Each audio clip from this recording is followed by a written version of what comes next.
down, I know you got me, baby. Assalamualaikum warahmatullahi wabarakatuh. Halo semuanya, perkenalkan nama saya Asyifa Hairunisa dari SMK Negeri 1 Amal Gading. Di video kali ini kita masih di MTCNA. Nah, di video kali ini kita masuk ke bab 3 yaitu Networking Models. Networking Models kita akan membahas 8 materi. Yang pertama yaitu ada konsep Networking Models.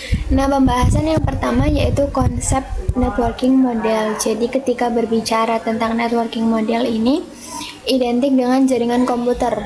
Jaringan komputer itu mengacu pada perangkat komputasi yang saling terhubung serta dapat bertukar data dan berbagi sumber daya satu sama lain. Langkah mempelajari administrasi jaringan, baik Cisco, Mikrotik, dan lain-lain, kita perlu menguatkan basic fundamental jaringan komputernya terlebih dahulu. Nah, untuk menguatkan jaringan komputer itu, kita bisa belajar menggunakan networking model. Networking model sendiri adalah proses bertukar data yang diperlukan aturan mendefinisikan bagaimana kumpulan komputer agar bisa saling berkomunikasi. Nah, aturan tersebutlah yang disebut dengan networking model. Jadi, bagaimana setiap vendor dapat saling komunikasi dengan open standard networking model. Nah, untuk saat ini, open standard networking model yang tersedia dan terkenal ada dua, yaitu TCP/IP model dan OSI model. Nah, teman-teman, misalkan di sini terdapat 3 vendor. Nah, jadi bagaimana agar ketiga vendor ini bisa saling berkomunikasi? Maka dibutuhkan aturan. Nah, aturan tersebut dinamakan networking model, di mana setiap vendor ini menggunakan networking yang sama dan menggunakan aturan yang sama sehingga antar vendor ini bisa saling berkomunikasi dan bertukar data. Nah, sebelum networking model ada, setiap vendor itu punya networking model sendiri ya teman-teman. Salah satu contohnya yaitu pada tahun 1974, vendor IBM membuat networking model bernama SNA, yaitu System Architecture Network. Karena setiap vendor memiliki networking model tersendiri, maka timbullah masalah.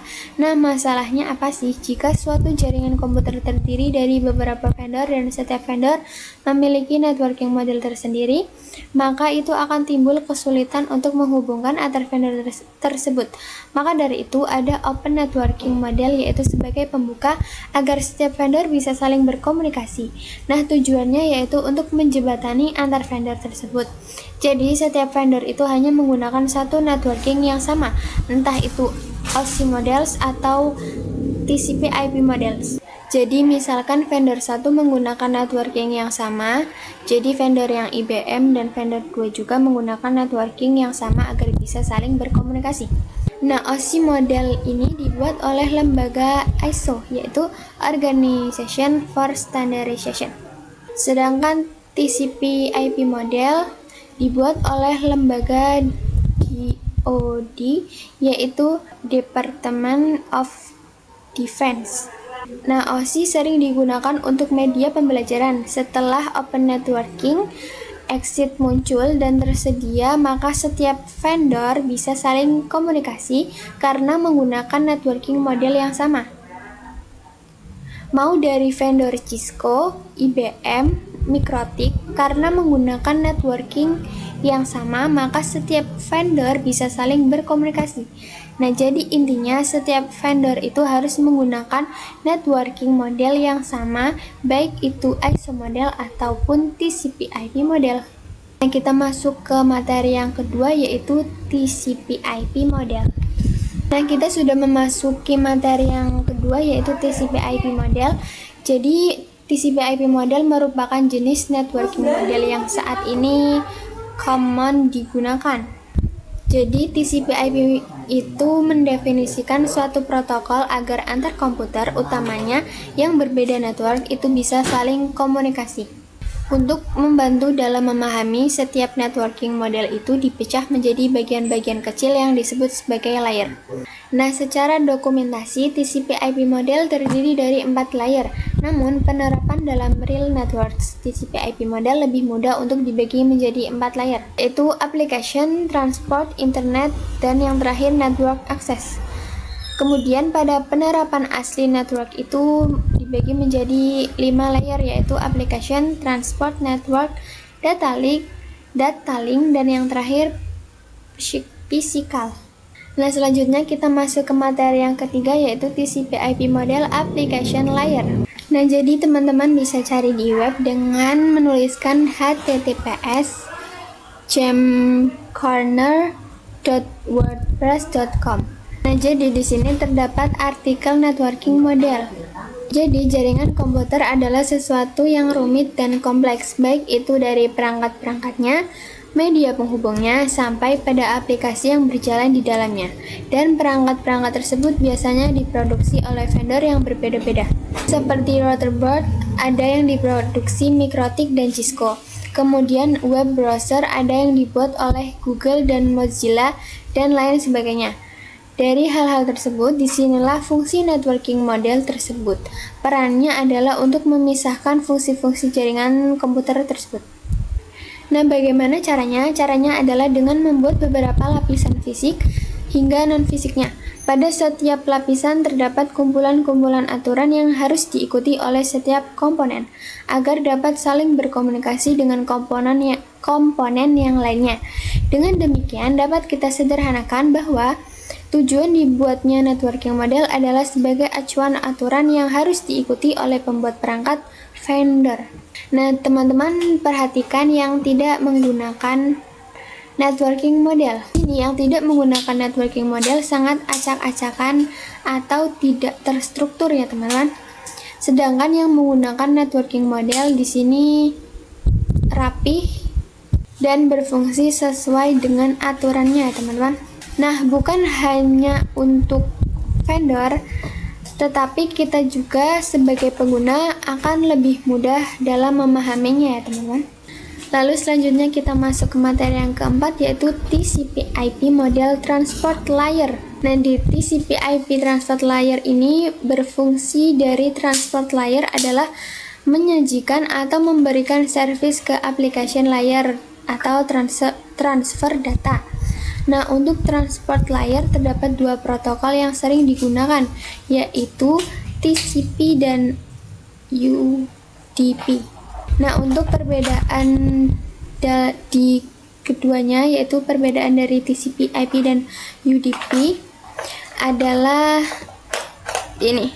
Kalau TCP itu digunakan untuk IP karena support error checking, sedangkan UDP itu digunakan untuk video streaming, game, dan aplikasi lain yang membutuhkan kecepatan data. Nah, salah satu mekanisme yang disediakan oleh transport layer, khususnya pada top, itu adalah error recovery mechanism. Cara kerja dari error recovery sendiri adalah ketika klien ini meminta request kepada suatu web server. Nah, di video sebelumnya kita sudah membahas aplikasi layer. Pada application layer, responnya akan HTTP yang berisikan HTTP header dan data. Sedangkan di transfer layer ini, HTTP header dan data tersebut akan ditambahkan TCP header ya, teman-teman. Nah, nanti dibungkus menjadi segmen, kemudian ditransport ke perangkat jaringan.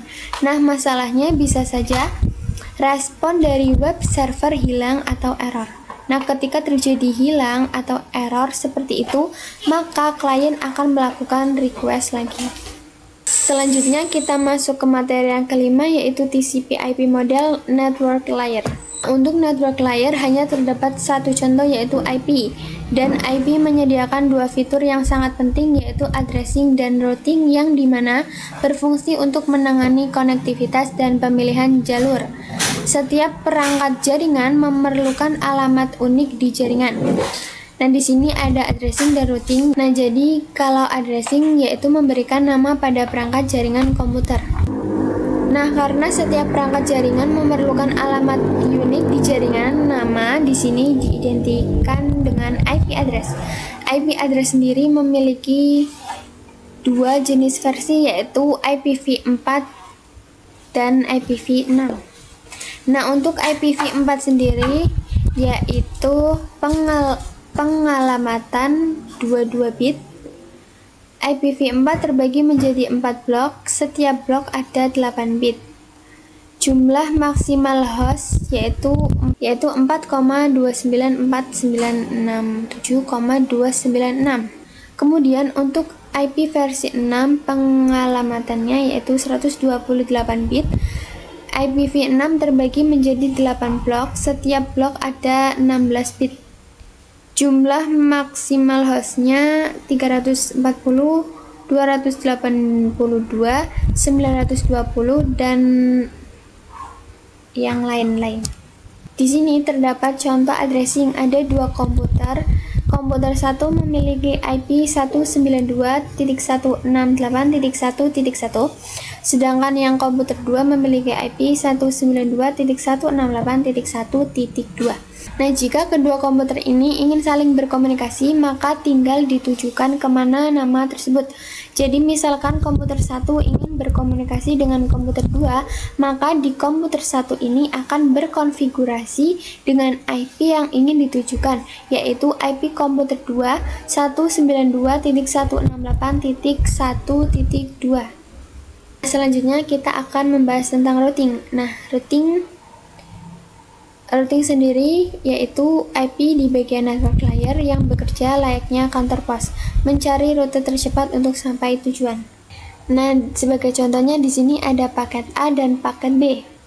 Ketika kita ingin mengirimkan paket A, kemudian dari kantor pos terdekat akan difilter rute mana yang lebih cepat agar sampai ke tujuan. Misalkan di paket A, dia akan lewat kantor pos 2 agar sampai ke tujuan dengan cepat. Kalau lewat sini, kantor pos 3 dan 4, dia akan kejauhan.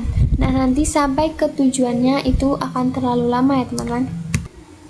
Nah, selanjutnya yaitu materi yang ke-6, TCP/IP model, data link layer, dan physical layer. Data link layer mendefinisikan protokol yang dibutuhkan pada physical layer. Nah, kemudian untuk physical layer mendefinisikan cabling pada suatu jaringan komputer, mendefinisikan secara fisik apa yang digunakan untuk menghubungkan antar device. Nah, di sini terdapat contoh 3 perangkat. Agar bisa saling terhubung, kita memerlukan perantara yaitu wired ataupun wireless. Jadi, physical layer ini mendefinisikan secara nyata apa yang digunakan dan diperlukan untuk menghubungkan antar perangkat menggunakan apa sih agar bisa tersambung, yaitu wired atau wireless. Nah, untuk perantara berbasis wired ini menggunakan kabel UTP dan yang berbasis wireless menggunakan gelombang elektromagnetik. Salah satu fitur pada data link layer ialah VCS, yaitu Frame Check Sequence, yaitu error detection mechanism, hanya mendeteksi error tanpa recovery. Kita bisa lihat perbedaannya. Kalau di data link ini mekanismenya berbasis detection, sedangkan yang sebelumnya di transport layer TCP dia nggak cuma detection tetapi juga melakukan recovery. Nah, kemudian di sini addressing yang digunakan pada data link layer adalah MAC address. Masuk materi yang ke-7 yaitu encapsulation dan decapsulation. Nah, encapsulation itu proses membungkus data di setiap layernya. Adapun decapsulation maka itu sebaliknya. Nah, di sini terdapat ilustrasi di gambarnya. Jika kita memiliki data yang berawal dari application layer, kemudian diarahkan ke transport layer, dia akan ditambahkan TCP header atau tergantung protokolnya, mau TCP atau UTP. Bagian transport nama message-nya yaitu segment. Jadi ketika data sudah dibungkus dengan TCP atau UTP, maka bagian message ini dinamakan segment. Selanjutnya, jika ingin diteruskan ke network layer, akan ditambahkan IP, paket, dan nama message di bagian layar ini dinamakan paket.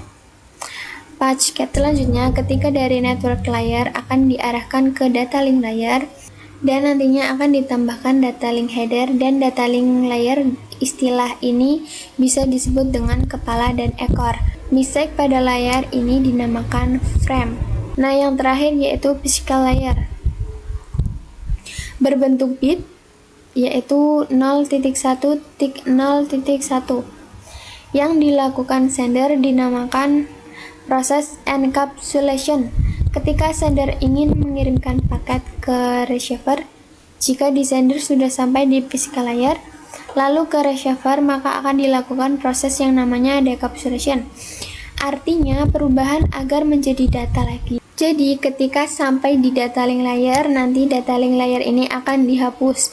Di networking juga nanti akan dihapus. Kemudian transport TCP atau UTP dihapus, sehingga receiver bisa menikmati data yang diterima. Jadi nanti data link ini terhapus, kemudian network juga terhapus, kemudian transfer juga terhapus. Nanti receiver ini akan menerima data, hanya akan menerima data. Yang terakhir atau yang ke-8 yaitu OSI model. Selanjutnya yaitu OSI model konsep. Untuk saat ini model yang sering digunakan hanya TCP/IP karena dari sisi perkembangannya, protokolnya atau modelnya, TCP/IP lebih dominan dibanding OSI layer. Namun OSI layer biasa dipelajari karena mudah dipahami. Nah, sebelum networking model ada, setiap modelnya masing-masing. Karena setiap vendor memiliki networking model yang berbeda-beda, maka komunikasi antar vendor sulit dilakukan. Jadi usaha untuk membangun suatu jaringan komputer sangat besar.